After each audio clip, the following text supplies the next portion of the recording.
Hey man, it's me, Kevin Smith. Welcome to the Grow Tent, everybody. You have found the best growing channel on YouTube, man. The place where we simplify the approach for you so everyone can learn how to grow. We make it so simple, even I can understand. So I'm going to listen and learn right now.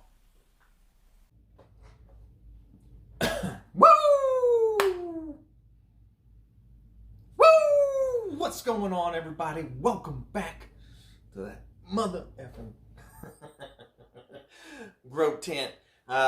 Crazy shit happening this week. One, YouTube out of nowhere remonetized the channel yesterday. Just got an email said, "Hey, congratulations on your entry into the YouTube Partner Program." No clue. I don't know if it's because I've been making videos without plants in them, and they're like, "Hey, here's a reward. Welcome back." Gee, I don't get it. All right, anyway, we're doing another entry into just the quick tips series.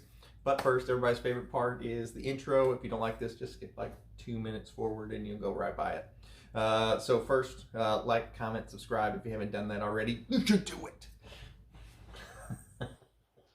Also, watch the full video. Even if you don't watch the intro, watch the rest of it. What else we got? If you want to grow with the same kind of equipment that I grow with, you can find it at welcometothegrowtent.com.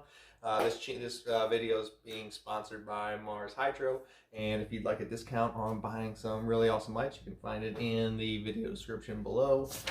What else we got here? I gotta write it down, otherwise I'll forget something. And then I'm like, do I either reshoot it or do I just let it go? And then my mind goes back and forth 1,000 times, and I do one or the above, but I usually reshoot it. Remember to join the Patreon. You can find links to it in the video description below. I'd usually say right here, hey, because you know YouTube doesn't allow C-word channels to be monetized, but I guess that's out the window. But I have not turned the memberships back on. Before I had memberships, and we had a ton of people that would join the channel, and then one day they just took it away and they canceled those memberships, and then I had already pulled the money out of that AdSense account, and then they charged me a bunch of money to put money back in there. I ain't doing it again. So, yeah, I don't care. Also, guys, if you want to see me play with some big tarantulas and breed ball pythons, which I'm giving away $20,000 worth of ball pythons this year after they hatch, you might want to check out that channel. It's Spartan Pythons and Tarantulas. You can find a link to it in the video description below also. All right, it's been 2 minutes plus. Let's get today's episode started.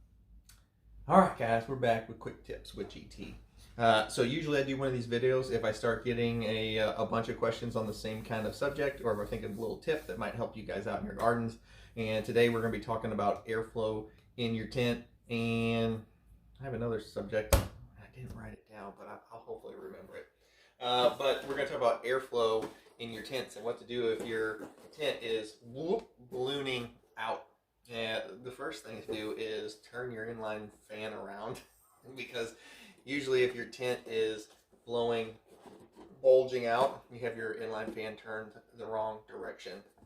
Okay, so turn it back this way and have it start pulling air out of your tent and not pushing air into your tent, which is causing it to go and balloon out, which that's the opposite. We want that to pull air out, so it's pulling fresh air in the vents at the bottom.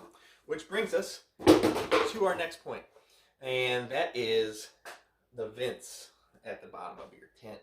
I get a bunch of people that close them out. That's my cheat sheet. I get a bunch of people that, pretty much almost everybody, they close those vents at the bottom whenever it's time for it to be dark. Well, those vents are still serving a purpose, pulling fresh air in. And instead of, when you got your inline fan blowing it out, if you have those vents closed and you have your inline fan pulling air, now it's sucking it in, which will shorten the life of your fan, just like if it's ballooning out and putting pressure on it that it doesn't need to, it will shorten the life of those fans. And they're not cheap, so they're not super expensive, but we still don't want our equipment failing. So what you're going to do, we're going to say this is our tent. Let's see if I can find a marker here. We're going to say this is our tent. Oh, this is beautiful. This is This is work. You might see this. Looks like something a professional would have done. And this is our vent. I mean, this is high quality art. All right, so we've got our vent. So right here, we have our tent, our light wooden filter, our filter and fan would be up here. And then this is the little Velcro vent that's at the bottom. And I've got teal marker stuff all over my finger because that wasn't dry yet because this is a glossy box. All right, so we've got our vent right here at the bottom of the tent. And you're like, well, GT, if I have multiple tents in my room or I'm trying to avoid light leaks, which are bad. We're actually having a video coming up on light leaks. I don't want the light to get in here and ruin the plants. And you've got a now I got it on 2 fingers. All right, so you've got a very valid point because light leaks are the most surefire way to get your plants to herm and then seed out your run, and that's not what you want. Well, you don't want it that way. You might want it a different way. But, so we have our tent here, and you're like, well, I don't want any light in here, so I take and I roll those vent covers or I re-Velcro them back on. How do I avoid the light leaks but still get the airflow? That's a great question. I am so glad you ask it because that's exactly what we're here to talk about today. Man, you guys are awesome.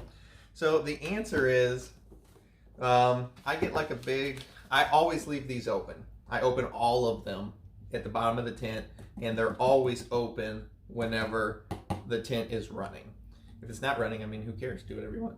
But when it is running. But what I'll do, and this is not to scale, to size. So he's got a 7-foot tall lid. No.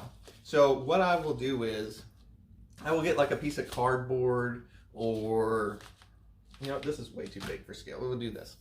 But I'll get like a piece of cardboard or like a big tote lid. Like you ever see me whenever I'm pouring my soil out of the bags so I can let it dry because those bags will hold in the moisture for a really long time and I want to get rid of it. But I'll put it in those big totes. Well, those big totes, I don't put the lids back on them ever. And so I got a bunch of those lids just laying around, like the big like moving totes and storage totes. So I will take those lids. Let me make a lid here real quick. I think 2 will cover it. Yes, no, maybe. Yeah, it should work. So I have these lids. Where's the sticky part? There we go. Like that. Get a little more professional here. Staple this together at the bottom. Oh man, that is just like something you'd buy in the store. So I've got these lids now. This is my tote lid. I know it's not real. Come on, it's props. I'm doing it for the show. But I will take and I will just lean. Oh, get it on film, GT. I will just lean this lid up against the tent, and then like this is the floor right here, and then it will just lean like that. So by doing it, you can see behind it is plenty of room for it, the carbon fan and filter, to pull fresh air in through these crevices. But since I've just leaned this here, it has blocked all the outgoing light. So I can have tents that are some in flower and some in veg in the same room, and I'm not having to worry about the light leaks because this piece of cardboard is blocking them but still allowing fresh air to get in. Oh my God, that stuff still isn't dry. Look at my fingers. Okay, we're back. But it still allows for me to draw fresh air, and you can do this with every vent because, most tents don't just have one vent. They'll have one here, one here, one here. And you can do this with every single vent on every tent, whether it's tote and Tupperware lids, because most people have those around their house somewhere. They got a bunch of lids.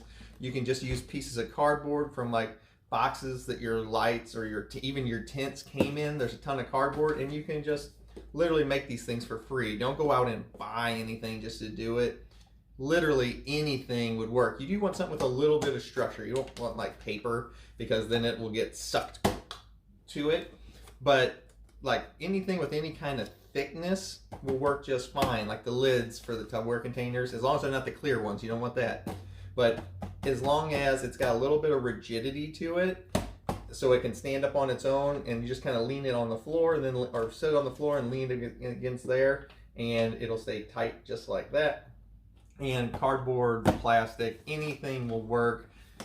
Paper doesn't usually, because as I said, it gets suction cup to the thing you were trying to hide the light from. But that is my tip for the day.